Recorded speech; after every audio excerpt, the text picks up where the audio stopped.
सरदार वल्लभ भाई पटेल तो भारत माता का बेटा है। एक नो होत ने एक ज नो होत ने तो અહીંથી મુંબઈ જવું હોત ને તો વિઝા લેવા પડે, અહીંથી મધ્યપ્રદેશ જવું હોત ને તોય વિઝા લેવા પડે. આપણે વિઝા લઈ લઈને થાકી જાત. આપણે અમેરિકાની લાઈનમાં કેટલા બધા ઊભા રહીએ. યાદ કરીએ સરદાર વલ્લભભાઈ પટેલને. 33 વર્ષની ઉંમર, કોર્ટમાં કેસ લડતા હતા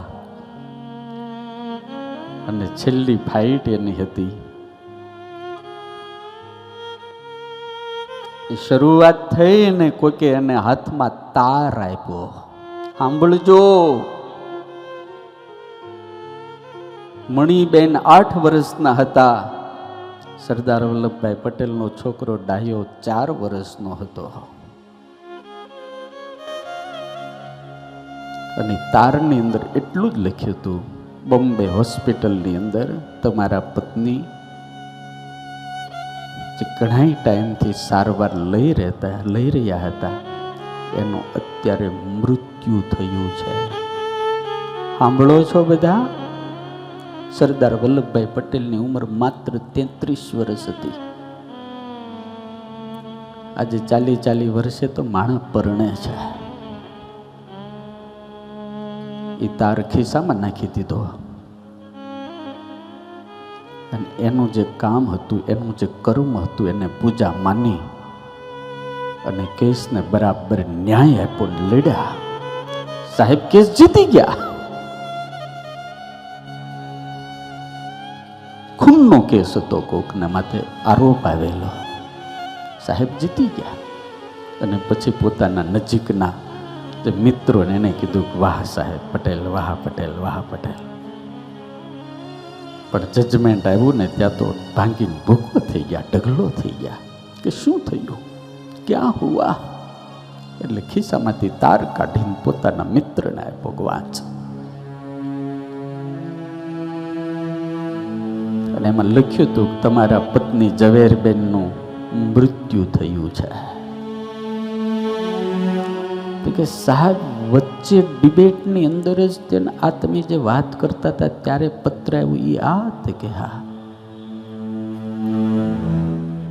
આ વાંચ્યા પછી તમે આટલા મજબૂત કાળજે તમે કેસ લડ્યા.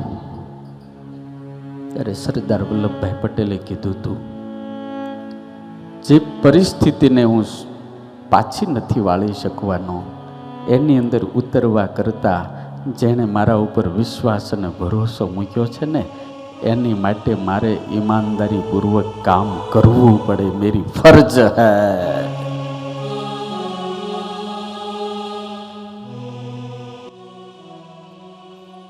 એટલે દુનિયા એને લોખંડી પુરુષ કહે છે. દુનિયાને એટલે લોખંડી પુરુષ કહે. આ દેશે બહુ મોડું કરી દીધું સરદાર વલ્લભભાઈ પટેલને સન્માન આપવા માટે, બહુ મોડું કર્યું. એ તો હારું બે ગુજરાતી આપણા બેઠા હતા એટલે સ્ટેચ્યુ ઓફ યુનિટી થયું અને સરદાર વલ્લભભાઈ પટેલને એનું સન્માન મળ્યું. યાર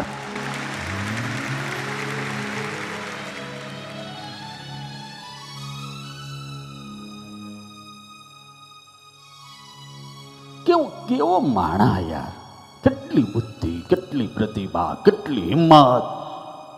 આ દેશને આઝાદી મળે પણ સરદાર વલ્લભભાઈ પટેલ નો હોત ને તો આ દેશનો જે નકશો બન્યો ને નો બને.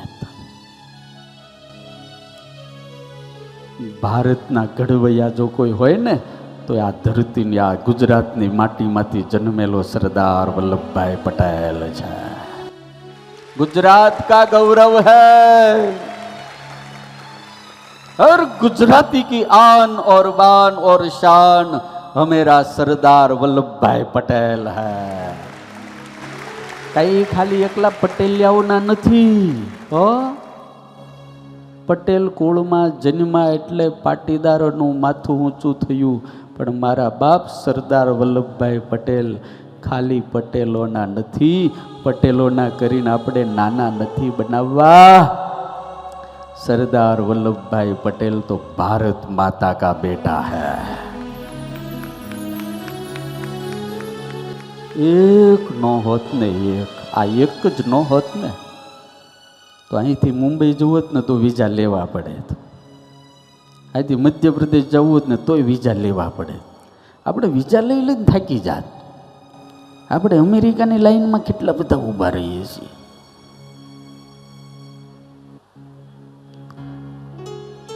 આ રોનકભાઈ ખબર છે બેઠા છે, એટલે હું એક વાત કહું કે ખાલી એમએલએની ટિકિટ ન મળે ને તોય હું પાર્ટીના ભૂખા કાઢી નાખીશ. એક વખત મળી હોય ને બીજી વખત ન પડે અપક્ષમાં લડીશ.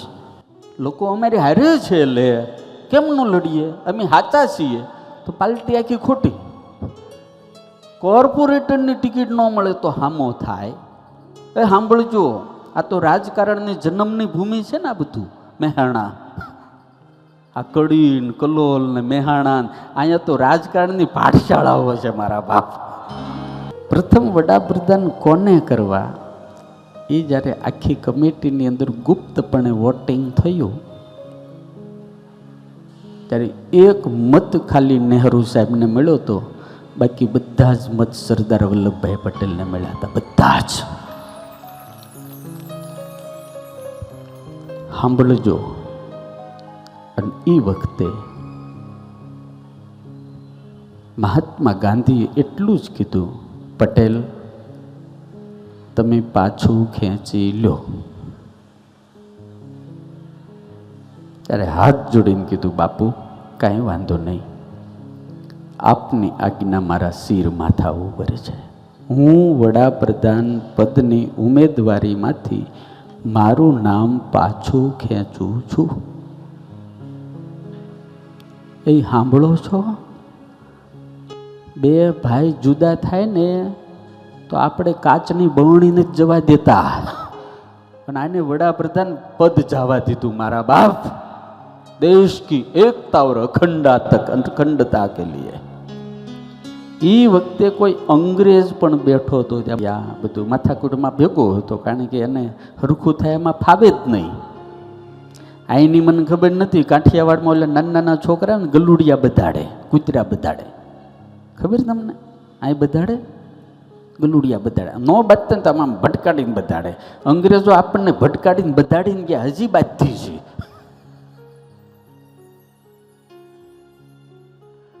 પણ ઘણા એને બાંધવામાં જ મજા છે.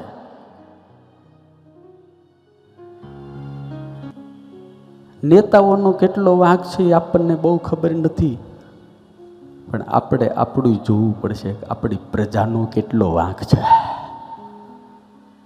સાંભળો છો? આપણો કેટલો વાંક છે. મને શું મળ્યું એના કરતા मैंने देश के लिए क्या किया वो भी एक सोचने का विचार है. આપણે શું કર્યું? સરદાર વલ્લભભાઈ પટેલની પાસે ઓલો અંગ્રેજ આવ્યો ને પછી કીધું કે સાહેબ તમે તો વડાપ્રધાન થઈ કેમ હતા, તમારી બાજુ જ બહુમત હતો, તોય તમે કેમ પાછું ખેંચી લીધું? ત્યારે બહુ મસ્ત સાહેબે વાત કરી, બહુ મસ્ત વાત કરી. સાંભળજો. ઇંગ્લિશનો આખો એનો સંવાદ, મને તો ઇંગ્લિશ આવડતું જ નથી, પણ સરદાર વલ્લભભાઈ પટેલે એટલું કીધું કે ભાઈ હું નાનો એવડો હતો ને જન્મ થયો ને, મારા બાપ અને મારી માતાએ મને ત્યાગ અને બલિદાનના સંસ્કારો શીખ્યા છે. નાનપણથી મારી માએ મને રામાયણ સંભળાવી છે, રામાયણ સંભળાવી છે.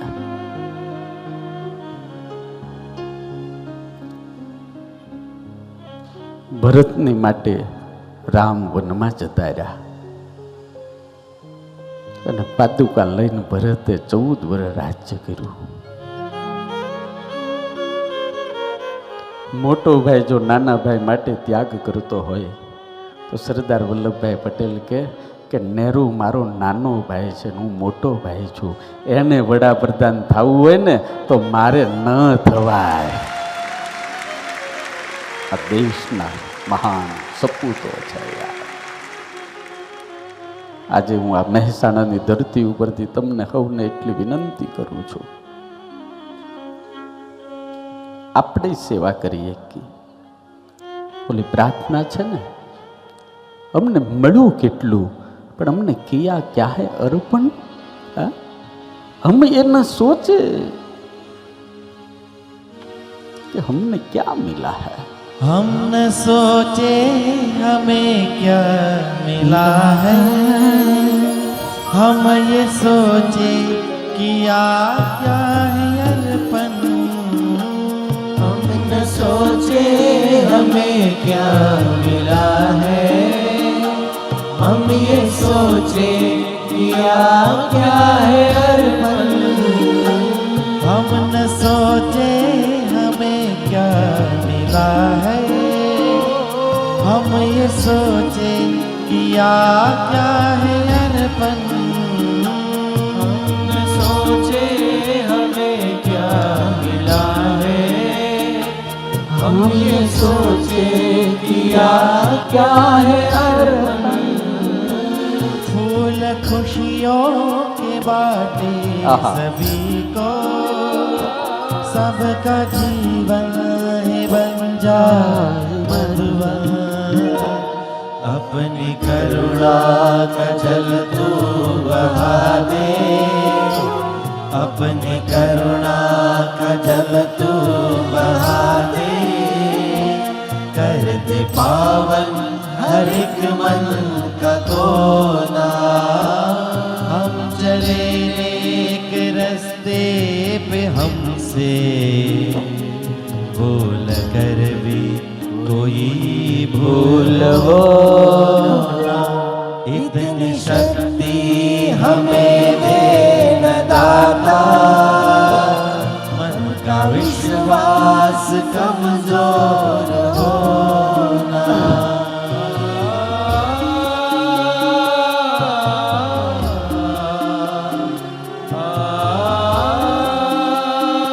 આપણે બધાય જો થોડા થોડા નિયમ પાળવા મળીશું, આપણે બધાય થોડી થોડી જો દેશભક્ત પ્રત્યે આપણે ઈમાનદારી ને વફાદારી જાળવીશું તો સરકારને બહુ ઓછું કામ કરવું પડશે હો.